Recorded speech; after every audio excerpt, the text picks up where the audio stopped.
अस्सलाम वालेकुम नाजरीन, आज हम आपको यूरोप के ऐसे मुल्क की सैर करवाने जा रहे हैं जिसकी तारीख हजारों साल पुरानी है। कदीम होने के साथ साथ इस मुल्क की खूबसूरती भी लाजवाब है। ऐसा मुल्क जहां पाकिस्तानी नौजवान कानूनी या गैर कानूनी जाने की बहुत ज्यादा ख्वाहिश रखते हैं। जी हाँ, आज हम सैर करने जा रहे हैं यूनान की। आज की वीडियो में हम आपको यूनान की तारीख के बारे में बताएंगे। दुनिया के कौन से मशहूर फिलासफर इस मुल्क से हैं, इस मुल्क के खूबसूरत मकामात कौन से हैं जिन्हें सालाना करोड़ों अफराद देखने के लिए आते हैं, लोग गैर कानूनी यूनान क्यों जाते हैं। इसके अलावा बहुत से ऐसे हक़ाइक़ बताएंगे जो बिल्कुल आप लोगों के लिए नए होंगे। वीडियो को एंड तक ज़रूर देखिएगा और नए आने वाले दोस्तों से गुजारिश है हमारे चैनल को सब्सक्राइब लाजमी कर दें। चलें अब चलते हैं यूनान के एक शानदार सफ़र पर। इस मुल्क का ऑफिशियल नाम हेलेनिक रिपब्लिक है। इस मुल्क की आबादी 1 करोड़ के करीब है, जो आबादी के लिहाज से दुनिया के 91 नंबर पर आता है। यूनान का कुल रकबा 1,31,957 मुरब्बा किलोमीटर है, जो रकबे के लिहाज से दुनिया में 97 नंबर पर आता है। कहा जाता है यूनान में जिंदगी के आसार 2 लाख साल से भी ज्यादा पुराने हैं। ये तमाम कदीम आसार आपको यूनान के सूबा मकदूनिया में नजर आएंगे। इस सूबे में एक ऐसा गार मौजूद है जिससे अंदाजा लगाया गया कि 2 लाख साल पहले भी जहां जिंदगी मौजूद थी। यूनान पर सिकंदर आजम ने भी हुकूमत की। इस वक्त यूनान से बड़े सगीर तक सिकंदर आजम की सल्तनत थी, लेकिन सिकंदर आजम की वफात के बाद ये सल्तनत मुकम्मल तौर पर बिखर गई। रूमी सल्तनत ने भी यूनान पर काफी अरसा हुकूमत की। 1429 में जब सल्तनत उस्मानिया ने यूनान को फतह किया तो यूनान में इस्लाम फैलना शुरू हुआ। सल्तनत उस्मानिया के दौर में इस इलाके में काफी तरक्की हुई, मसाजिद भी बनी और तरक्याती कामों में भी तेजी से काम हुआ। 400 साल मुसलमानों ने इस इलाके पर हुक्मरानी की। 1800 में इस इलाके से मुसलमानों की हुक्मरानी का खात्मा हुआ, जिसकी वजह से जहां मुसलमान आबादी कम होना शुरू हो गई।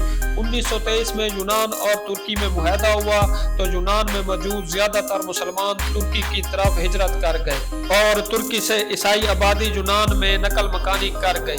मौजूदा वक्त में यूनान में मुसलमानों की आबादी सिर्फ 2% रह गई है, लेकिन ये सुनकर आपको हैरानगी होगी कि 60,000 पाकिस्तानी यूनान में आबाद हैं। पाकिस्तानी इस मुल्क में क्या काम करते हैं ये आगे चलकर आपको बताएंगे। दोस्तों, जुग्राफियाई लिहाज से भी यूनान की बहुत अहमियत है। ये मुल्क एशिया, यूरोप और अफ्रीका में बामी रास्ते का किरदार भी अदा करता है। इसलिए आपने अक्सर देखा होगा कि गैर कानूनी तौर पर पाकिस्तानी और दूसरे मुल्कों के लोग यूरोप इसी मुल्क के जरिए जाते हैं। इसलिए आपने सुना होगा कि लोग डंकी लगाकर यूरोप इसी मुल्क के सैली इलाके से जाते हैं। यूनान के अगर बॉर्डर की बात करें तो अल्बानिया, बुल्गारिया, तुर्की और नॉर्थ मकदूनिया जैसे अहम मुल्क वाक़िया हैं। इस मुल्क को दुनिया के टूरिस्ट कंट्रीज में सैर-ए-फहरिस्त शुमार किया जाता है। टूरिस्ट कंट्रीज के रैंक में ये दुनिया के 7वें नंबर पर आता है। यूनान की आबादी तो सिर्फ 1 करोड़ है, लेकिन 1 करोड़ 50 लाख टूरिस्ट सालाना इस मुल्क का विजिट करते हैं। इस मुल्क की खूबसूरती इतनी ज्यादा है कि शायद आपका वापस जाने को दिल ही ना करे। यूनान यूरोपीय यूनियन का रुकन है, इसीलिए यूनान में इस्तेमाल होने वाली करेंसी यूरो है। पाकिस्तान से 4000 किलोमीटर दूर ये मुल्क वक्त के लिहाज से पाकिस्तान से 3 घंटे पीछे है।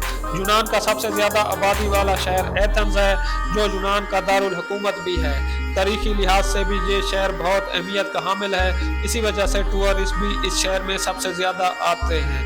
दोस्तों, क्या ये भी आप जानते हैं कि जमहूरियत का तस्वुर भी सबसे पहले यूनान से शुरू हुआ। यूनान के बाद ये तर्ज हुकूमत पूरी दुनिया ने अपनाया।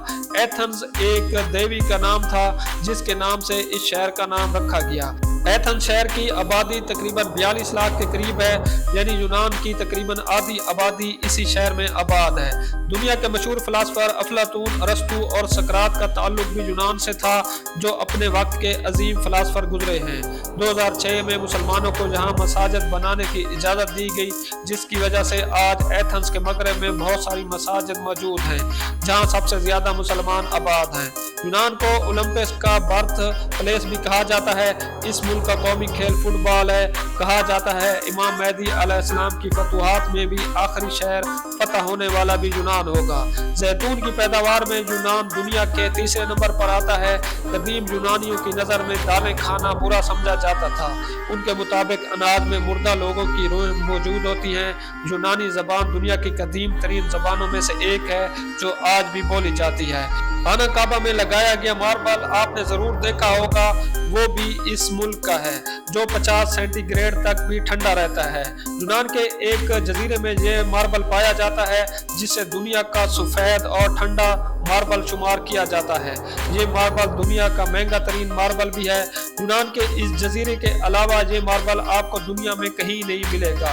एक अंदाजे के मुताबिक इस मार्बल की कीमत $400 फी स्क्वायर मीटर होती है। खाना काबा के अलावा इस पत्थर को आया सूफिया में भी लगाया गया है।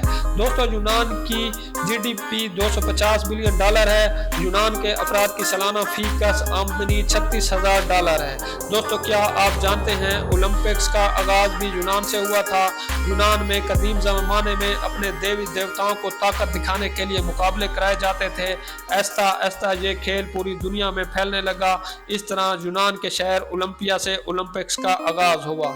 दोस्तों, यूनान में बहुत सारे पाकिस्तानी वर्क परमिट पर आते हैं। 4 से 5 माह वीज़ा लेने में लग जाते हैं। अगर आपको कोई हुनर आता है तो आप आसानी से यहाँ अच्छा खासा कमाकर अपने मुल्क में भेज सकते हैं। अगर आप डॉक्टर, इंजीनियर या IT से रिलेटेड काम करते हैं तो आप इस मुल्क में ज़्यादा रकम कमा सकते हैं। इस मुल्क में सालाना लाखों सियाह आते हैं क्योंकि ये मुल्क खूबसूरती में एक अलग ही मकाम रखता है। यूनान कुदरती खूबसूरती से भी एक मालामाल मुल्क है। सबसे पहले कुछ एथेंस शहर के खूबसूरत मनाज़र आप लोगों को दिखाते हैं। ये बहुत ही कदीम शहर है, लेकिन आज इस शहर का जिद्दत में भी कोई सानी नहीं। इस शहर के अतराफ में पहाड़ मौजूद हैं। इग्लो पैलेस इस शहर की सबसे फेमस जगह है। ये पहाड़ी के टॉप पर वाक़िया है। इसको 5वीं सदी में तामीर किया गया था। इसके अंदर बहुत से टेंपल भी बनाए गए थे जिनमें इस वक्त के लोग अपनी देवी और देवताओं की पूजा करते थे। इसके अलावा इस शहर में ओलंपिक स्टेडियम और कई खूबसूरत मकामात मौजूद हैं जो देखने से ताल्लुक़ रखते हैं। अगर आपका कभी यूनान जाना हो तो सेंटोरिनी का विजिट ज़रूर कीजिएगा। ये एक खूबसूरत आइलैंड है जो पहाड़ों पर वाक़िया है। इस आइलैंड के मनाज़र तो देखने के लायक हैं। इस जजीरे की सफ़ेद इमारतें इसकी खूबसूरती को मज़ीद 4 चांद लगाती हैं। इस शहर के तारीखी बाजार एक अलग ही मंजर पेश करते हैं जिसकी वजह से टूरिस्ट इस शहर की जानिब खिंचे चले आते हैं। इस आइलैंड पर आप किसी कश्ती या हवाई जहाज के जरिए जा सकते हैं। अगर आप लोग बीचेस देखने के शौकीन हैं तो यूनान की बीचेस भी पूरी दुनिया में फेमस और खूबसूरती में अपना अलग ही मकाम रखती हैं, जिनको देखने के बाद आप ख्वाबों की दुनिया में खो जाएंगे। दोस्तों, जब भी आप यूरोप की खूबसूरती देखने का प्लान बनाएं तो यूनान का ज़रूर सोचिएगा। ये थी यूनान के बारे में एक छोटी सी डॉक्यूमेंट्री। आपको वीडियो कैसी लगी कमेंट में अपनी राय का इज़हार ज़रूर कीजिएगा। अल्लाह हाफ़िज़।